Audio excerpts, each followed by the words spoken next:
Salut et bienvenue à Passionnez-moi pour notre saison estivale dédiée au tourisme de la région de Prescott-Russell. Certaines personnes vous diraient qu'il n'y a rien de plus rafraîchissant que de prendre une bonne bière froide à la fin d'une longue journée de soleil. Eh bien, pourquoi pas venir prendre une tuque ici à Tuc-de-Brou?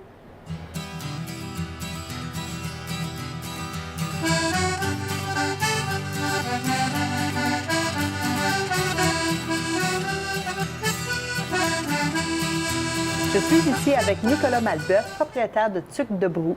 Nicolas, parle-nous de ce commerce. Comment est-ce que ça a commencé? Qu'est-ce qui vous a inspiré à commencer ça? Bien, bienvenue d'abord. Merci. J'ai commencé l'idée, la brasserie a vraiment commencé en 2015.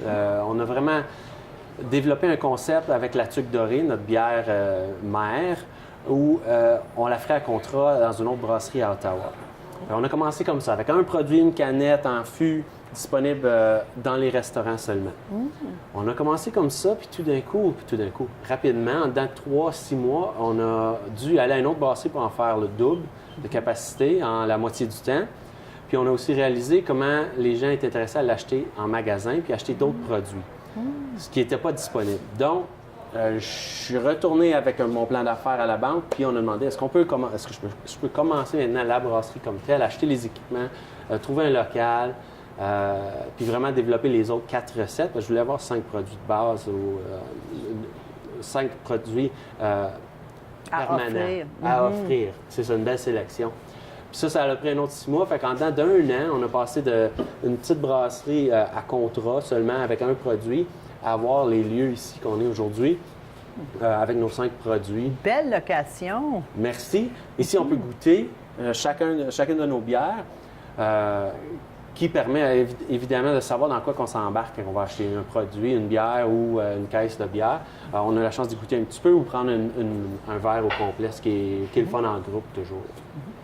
Parce que j'imagine quand vous avez dit que vous avez commencé petit et là, vous avez été dans d'autres microbrasseries pour faire votre vin, j'imagine, on ne peut pas tout commencer tout de suite.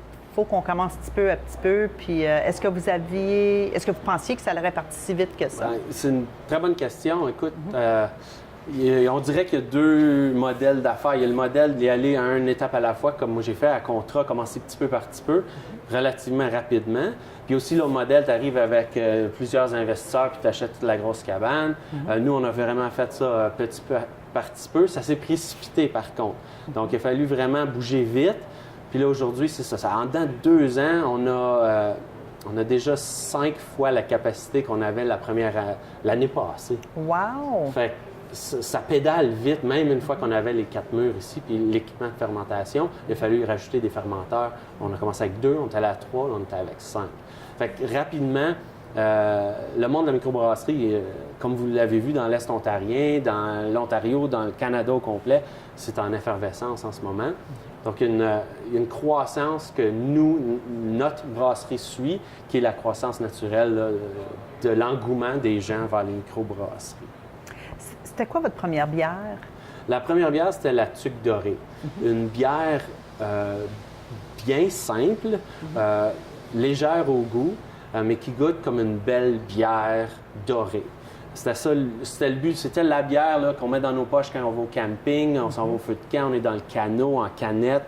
Facile à partager, facile à en boire 1 ou 2, après couper l'herbe, après avoir coupé du bois, quoi que ce soit. C'est la bière un petit peu qui plaît à tout le monde. Ça, c'est notre belle Tuque Dorée, une Canadian Pale Ale.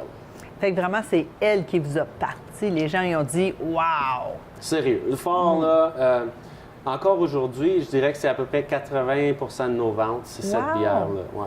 Elle est distribuée dans les LCBO, les beer stores, plusieurs restaurants, évidemment en magasin ici. Puis là, maintenant, avec les magasins d'alimentation, on a d'autres points de vente. On est rendu à plus de 10 magasins d'alimentation qui servent justement à la Tuque Dorée ou qui offrent en vente la Tuque Dorée.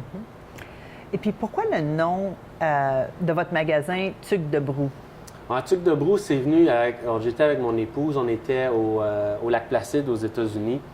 Puis on regardait les tapes, les fûts, puis tout était un peu léger, familial. C'était une chainsaw, l'autre c'était une pole de ski, l'autre c'était un bâton de hockey. Puis je trouvais qu'on dirait en Ontario, c'était pas mal sérieux nos affaires. Puis là, je suis comme... Puis là, le serveur arrive avec la bière, puis le collet, il coulait, la broue coulait de la bière. Puis là, on cherchait le nom pour ça. Quoi notre brasserie? Comment on va l'appeler? Puis là, tu avais ça, cette tuque-là. Ben, on avait nos tuques, on faisait du ski, la vie était belle en famille. Le tuque de brou, tuque de brou, ben c'est ça. Ben c'est ça le nom, that's it.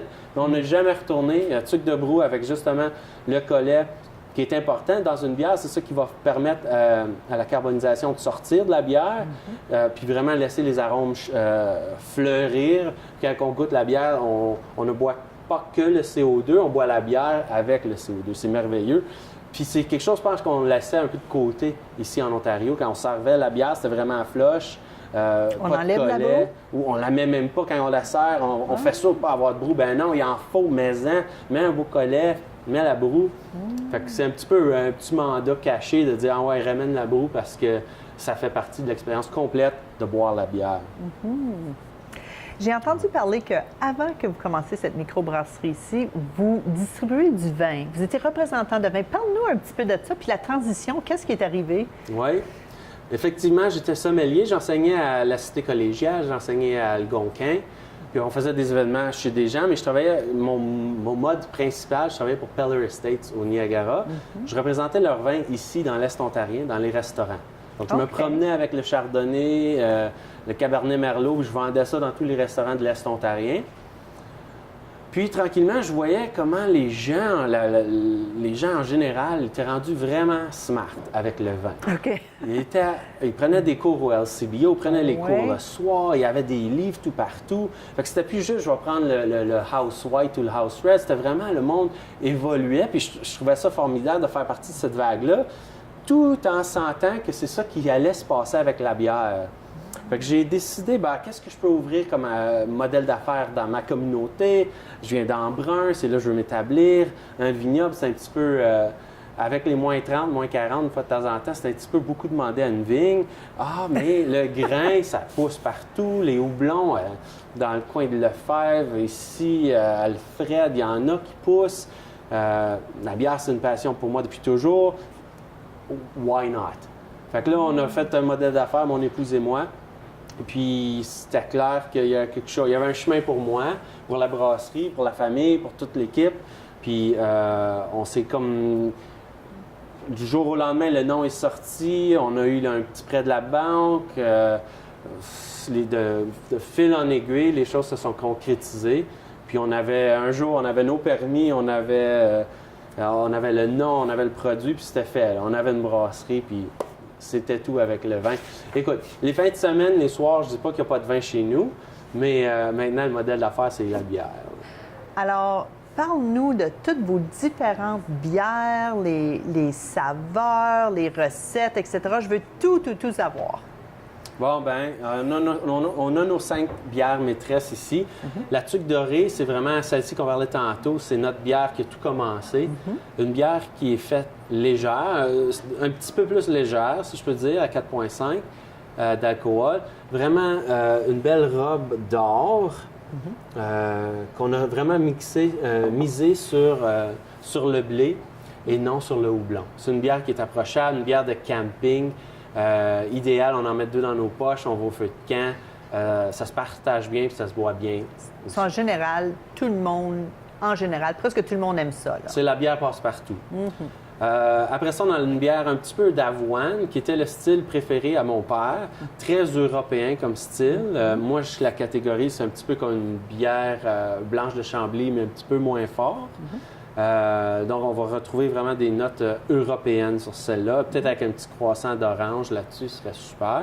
Alors, pour les brunchs, le déjeuner... Excellent. C'est exactement ça.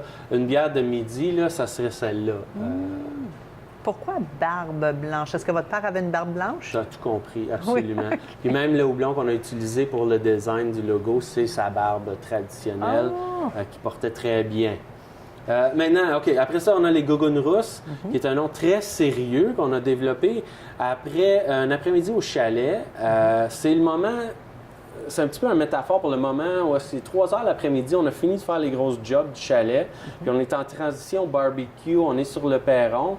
Puis on a encore nos gougounes, où on vient de mettre nos gougounes. On vient d'enlever nos bottes de travail, on met nos gougounes, puis on est un petit peu sur le chill mode. On relaxe. On relaxe après une corvée, puis là, on tombe dans la rousse. Puis celle-là, c'est une bière un petit peu plus haute en alcool, mais vraiment là, dorée, là, même. Des saveurs, des arômes de framboise, bleuet, une belle bière encore bien maltée. On mise sur le malt encore sur celle-ci et non sur le houblon. C'est très beau. J'aime beaucoup les décorations de cannes. Oui, on s'est vraiment lancé avec le mode, là, genre... Sucre de la laine. sucre, laine, chandail de Noël-ish. Là, ça fait très canadien, ça fait très tuc pour tuc de mou. Puis ça fait aussi comme, on dirait qu'elle a besoin d'être froide. Tu sais, on dirait qu'on la regarde à cause que c'est un gilet, puis on dirait que ça dit, ah, c'est froid. Alors cette bière-là est froide, elle est bonne à boire tout de suite. Là. Il n'y a rien de plus beau de voir une petite goutte qui coule ici d'eau là, ou de glace. Là, c'est beautiful, ça. Bon. La prochaine. La prochaine, c'est la cavalerie. Ah, regarde, il y a une petite goutte là. Ah! La cavalerie doublon, ça, c'est vraiment justement, c'est la cavalerie, donc c'est la contre-attaque des houblons. Fait qu'elle est pas mal plus houblonnée à 45 IBU, qui a un niveau d'amertume assez important. Puis encore, tu as une belle couleur orangée ambrée. Mais le goût, là, on s'en va sur le houblon. Là, le houblon frais, un peu plus citronné, le pain. Ça, c'est une bière pour un petit peu plus pour les fervents amateurs de bière, un petit peu plus corsée, celle-là. Elle est plus forte. Oui. OK, ma question, c'est, eux sont plus blanches, disons, là, que eux. Est-ce que ça a juste à faire avec le grain? Ça n'a pas à faire avec le niveau d'alcool, rien comme ça? Là? Bonne question. C'est 100% juste le grain. OK. Le grain a différents... C'est comme le café, ça a différentes torréfactions. On utilise différents grains et différentes torréfactions pour avoir un différent résultat pour le goût et la couleur de la bière. Fait que celui-ci, on utilise un petit peu de grain chocolaté. Encore ici, celui-là. Regarde la porter, c'est plusieurs grains chocolatés. Wow! Quand on dit chocolaté, c'est vraiment juste la couleur là, qui est foncée noire. Tandis que celle-ci, c'est vraiment un grain plus pilsner, vraiment un blanc, un grain presque blanc là, à ce moment-là. Là, on embarque dans la porter, qui est la dernière bière qu'on a sortie pour nos bières mères. On l'a sortie en novembre, décembre l'année passée comme une saisonnière. Tout d'un coup, tout le monde l'a adorée, on la vendait, il la demandait encore au printemps, donc on a continué à la faire. Elle n'est plus saisonnière maintenant. Elle n'est plus saisonnière. Ça fait partie là, de l'effigie tuc de brou. Celle-ci, la portage porter, on parle des pionniers, ça nous rapporte à l'époque un petit peu quelque chose d'un petit peu plus féerique, mais une belle porter relativement légère. C'est vraiment pas la Guinness ou la porter de nos mononcles. C'est une bière qui se boit très bien, presque comme une bière, une IPA ou une Pale Ale, ça se boit, c'est doux. Ça, c'est un petit peu plus de chocolat sur les arômes, sur le goût aussi. Un petit peu de café. Tu regardes vraiment juste des arômes grillés, là, si je peux dire, comparé aux autres. Mais ça se boit très bien tout seul, là. Que ce soit le mois de janvier ou que ce soit le mois de juillet, là, c'est formidable. Et vous avez des saisonniers aussi. Parce que, tu sais, l'été, j'imagine, tu veux des différentes bières, peut-être plus fruitées que l'hiver. Ou comment est-ce que ça fonctionne? Oui, définitivement. On essaie de sortir une nouvelle bière saisonnière aux 2 mois à peu près. OK. À l'été, écoute, à notre anniversaire, au mois de juin, on sort la Simcoe Bay, qui est des houblons de Simcoe. C'était la première IPA qu'on avait fait ici. À part ça, à Noël, on a une belle saisonnière. À l'Halloween, on n'oublie pas la Jacques la Lanterne qui revient chaque année. Puis on en sort occasionnellement des one-offs, si je peux dire, qui va sortir qu'une fois. Alors, ils ne reviennent pas ou il y en a si les gens ont... S'il y a une demande, j'imagine, cette bière-là, elle va revenir l'année d'après ou jamais? C'est pas encore rien... Il n'y a rien d'officiel dans le programme des saisonnières. On essaye des choses. On essaye des choses. On vend toujours tout ce qu'on fait rapidement. Donc, c'est question, est-ce qu'on veut sortir une nouvelle saveur qui nous inspire, l'équipe, ici, le brasseur, toute l'équipe? Est-ce qu'on essaie de faire un style qu'on n'a jamais fait? Est-ce qu'on essaie quelque chose qu'on a déjà fait ailleurs, qu'on aimerait s'aventurer? Jacques la Lanterne, des épices mélangées à l'Halloween, c'était une première, puis elle revient chaque année. Il y a des fan favorites comme ça aussi. Je suis curieuse. Quand que vous voulez faire une nouvelle recette, est-ce que vous prenez une petite quantité et là, vous ajoutez des épices, vous essayez ou vous essayez des différents grains? Bonne question. On utilise les deux modèles d'affaires quand ça vient à faire les bières saisonnières. Souvent, on va faire des petites batches là, dans un équipement maison, si je peux dire, en baril. Oui, exactement. Mais souvent aussi, c'est des bières que le brasseur a fait ailleurs, similaires à une bière qu'il a déjà fait dans son histoire avant d'arriver ici. Donc, c'est une bière qui veut réessayer, changer, modifier. Puis, on a une belle vision claire, fait qu'on se lance, puis on y va. Ah, c'est merveilleux! Fait que dites-nous, où est-ce qu'on peut se procurer de ces bonnes bières-là? Bien, à part ici, à Embrun, au 189 rue B à Embrun, il y a vraiment plus de 30 LCBO. On a plus de 7 beer stores, plus de 10 magasins d'alimentation, puis en restaurant. On parle du Gabs à Rockland, Station 4 Saisons à Hammond, Vert Fourchette à Vankleek Hill, Cornwall, Embrun, Ottawa, Russell, Metcalfe, Kenville, il y en a Kanata. partout. On est pas mal dans l'Est ontarien fort, puis tranquillement, on s'en va vers Kingston, Trenton, puis tout ça aussi. Bien, c'est merveilleux. Merci beaucoup, Nicolas. Merci pour la visite. Bonne journée. Merci, vous aussi. Ceci était Tuc de Brou, disponible en magasin tout près de chez vous.